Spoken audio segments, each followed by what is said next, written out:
صرف 2 کمپنیوں نے ٹریک اینڈ ٹریس سسٹم کو مکمل طور پر نافذ کیا ہے، جبکہ ایک کمپنی نے اسے جزوی طور پر نافذ کیا ہوا ہے۔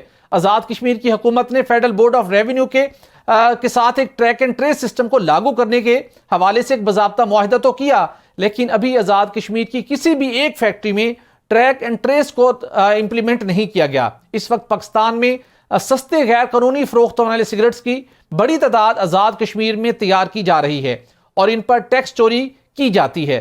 فیڈرل بورڈ آف ریونیو اور باقی قانون نافذ کرنے والے تمام اداروں کو ملک کی معیشت کی بہتری کے لیے ٹیکس چوری میں ملوث تمام ایسے عناصر کے خلاف بلا تفریق کریک ڈاؤن کرنا چاہیے۔ آزاد کشمیر حکومت کو بھی چاہیے کہ ان سگریٹوں کو تیار کرنے والی فیکٹریوں کے خلاف سخت کارروائی کرے۔ ٹیکس اسٹیمپ سسٹم سمیت تمام سگریٹ فیکٹریوں پر یہ سسٹم فوری طور پر لاگو کرنے کی اشد ضرورت ہے۔ مقامی سگریٹ فیکٹریوں کا تمباکو، اس کے ساتھ ساتھ ان کے جو فلٹر راڈ ہے، اس کے ساتھ اس کی جو دیگر مختلف اشیاء کی خرید و فروخت کی جاتی ہے، اس کے تمام ریکارڈ کا آڈٹ شدہ ہونا بہت ضروری ہے، اور اس کے ساتھ ساتھ سمگل شدہ سگریٹ کے خلاف ملک گیر آپریشن قومی خزانے کو سالانہ 310 روپے کے نقصان سے بچا سکتا ہے۔ اسی کے ساتھ ہمیں جوائن کر رہے ہیں سینئر صحافی مہتاب حیدر صاحب۔ مہتاب حیدر صاحب معاشی امور پر بڑی کڑی نظر رکھتے ہیں۔ مہتاب صاحب بہت شکریہ۔ میں آپ سے جاننا چاہوں گا، ملک بھر کے اندر سمگلنگ کے خلاف کارروائیوں کا سلسلہ جاری ہے، لیکن اس کے باوجود ہم دیکھتے ہیں کہ جو ٹوبیکو انڈسٹری ہے اور جو سگریٹ کی سمگلنگ ہے وہ اس طریقے سے کنٹرول نہیں ہو پا رہی، اور جو ٹریک اینڈ ٹریس سسٹم نہ لگنے کے نتیجے میں بھی قومی خزانے کو سالانہ ناقابل تلافی نقصان پہنچ رہا ہے، اور ایک اندازے کے مطابق سالانہ 310 ارب روپے کا نقصان پہنچ رہا ہے۔ ایف بی آر کے حکام اگر اتنا ایک خطیر والیوم ہے ریونیو کا، اس کو انشور کرنے کے لیے کوئی کنکریٹ سٹیپ لینے پر تیار کیوں نہیں ہے؟ جی دیکھیں، بنیادی طور پہ 3 طرح کے اس سیکٹر کو جو ہے وہ مسائل کا سامنا ہے۔ جی، ایک تو ٹیکس اویڈڈ لوکلی مینوفیکچرڈ سگریٹس ہیں، دوسرا اسمگل سگریٹس ہے، تیسرا کاؤنٹر فیٹ ہے۔ اور بالکل آپ نے ٹھیک کہا کہ یہ جو مالی سال ہے، اس کے آپ کو میں تھوڑے سے فگرز آپ کے سامنے رکھ دیتا ہوں۔ جی بالکل۔ جو فارمل سیکٹر ہے جس میں 2 سے 3 کمپنیز میجر ہیں، وہ کوئی 246 بلین روپیز کا ٹیکس اس سال میں پروجیکٹڈ ٹیکس انہوں نے جمع کروانا ہے۔ اور یہ جو تینوں میں نے آپ کو کاؤنٹر فیٹ بتایا، اس کے علاوہ لوکلی مینوفیکچرڈ ٹیکس اویڈڈ سیکٹر ہے، اور تیسرا اسمگلڈ ہے۔ ان تینوں کا نقصان اگر آپ ملا لیں تو 300 ارب روپے سے زیادہ کا نقصان ہے۔ یعنی اس ٹائم جو انفارمل سیکٹر ہے، یہ جو انلیگل ٹریڈ ہے، یہ انلیگل مینوفیکچرنگ ہے، یہ جو فارمل سیکٹر ہے اس سے زیادہ جو ہے وہ نقصان کر رہے ہیں۔ یہ نقصان کس کا ہے؟ یہ گورنمنٹ آف پاکستان کا نقصان ہے۔ بنیادی طور پہ مسئلہ یہ ہے کہ آپ یہ دیکھیں کہ یہ جو لوکل مینوفیکچرڈ سگریٹس ہیں، اس میں بڑی پاورفل لابیز ہیں۔ یہ آپ کو اچھا مہتاب صاحب، اگر اس سے پہلے آپ ہمیں یہ بتا سکیں، مہتاب صاحب اگر یہ بتا سکیں کہ پاکستان میں جو سگریٹ ساز کتنی کمپنیاں ہیں مجموعی طور کے اوپر، اور اس کے ساتھ ساتھ کتنی ایسی کمپنی ہیں جو سالانہ جو اپنے شیئر کے مطابق پورا ٹیکس ادا کرتی ہیں، وہ والیوم کتنا ہے، کمپنیز کی تعداد کتنی ہے؟ دیکھیں اس ٹائم 40 کے لگ بھگ پلیئرز ہیں، اور آپ اگر اس میں سے 246 میں سے دیکھیں تو 3 کمپنیز ہیں جو بیسیکلی ٹیکس ادا کر رہی ہیں، اور 98% جو ہے وہ 2 کمپنیز دیتی ہیں۔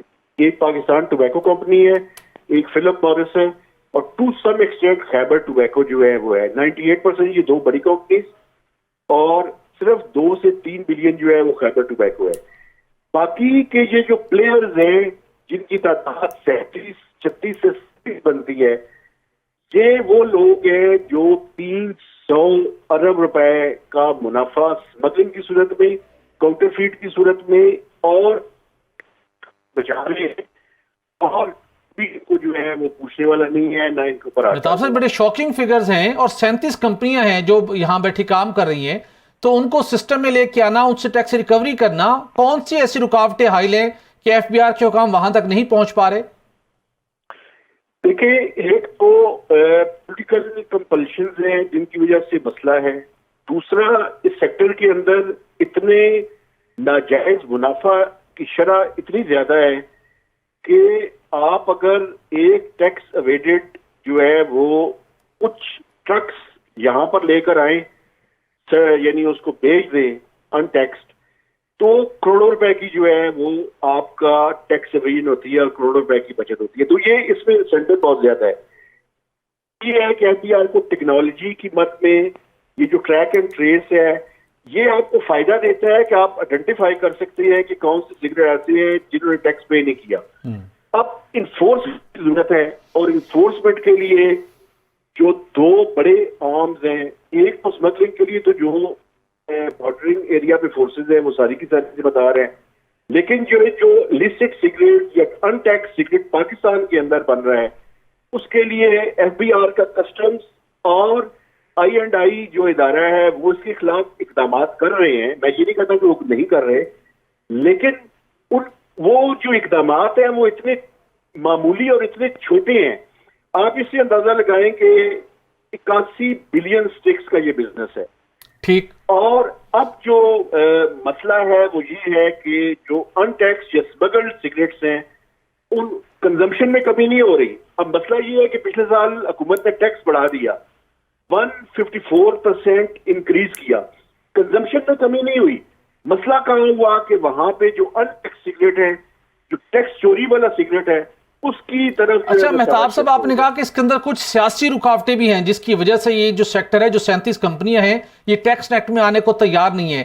تو کیا ہم کہہ سکتے ہیں کچھ ایسے بااثر لوگ موجود ہیں جو ان کمپنیوں کے مالکان ہیں اور اس وقت وہ پالیٹکس بھی کر رہے ہیں اور وہ اہم ترین حکومتی عہدوں پر بھی براجمان ہوتے ہیں؟ کیا ہم کہہ سکتے ہیں؟ جی بالکل آپ کہہ سکتے ہیں. اس کی وجہ یہی ہے کہ جب تک آپ ان کے خلاف ایکشن نہیں لیں گے تو یہ جو قومی خزانہ ہے اس کو نقصان پہنچتا رہے گا. تو وہ لوگ چاہے کوئی بھی ہو, اسٹیٹ سے زیادہ کسی کے, وہ جو لابیز ہیں, وہ جو مافیاز ہیں, ان کے خلاف, وہ جو ٹیکس چور ہیں ان کے خلاف جو ہے وہ حکومت کو, ایف بی آر کو, لا انفورسنگ ایجنسیز کو بڑی سخت کے ساتھ اور بڑے کلیئر کٹ جو ہے وہ ایکشن لینے کی ضرورت ہے. بالکل ٹھیک. اچھا صاحب یہ ضرور بتا دیجیے گا کہ آزاد کشمیر کی حوالے سے بات کی جاتی ہے کہ بہت سی فیکٹریاں وہاں لگی ہوئی ہیں اور وہاں سے یہ جو سگریٹ غیر قانونی طور پر تیار ہوتے ہیں یہ پھر پاکستان کی حدود میں آ جاتے ہیں. تو وہاں پر کوئی چیک اینڈ بیلنس کا سسٹم کیوں نہیں ہے, اور آزاد کشمیر کی گورنمنٹ ایسے جو ٹیکس چوری کے اقدامات ہیں اس کو روکنے کے لیے ایف بی آر کے ساتھ کیا کوئی تعاون نہیں کر رہی؟ دیکھیں ایم او یو کی حد تک سائن انہوں نے کر لیا ہے. میں جو بات کرنا چاہ رہا تھا وہ آپ نے بالکل وہی سوال کر لیا.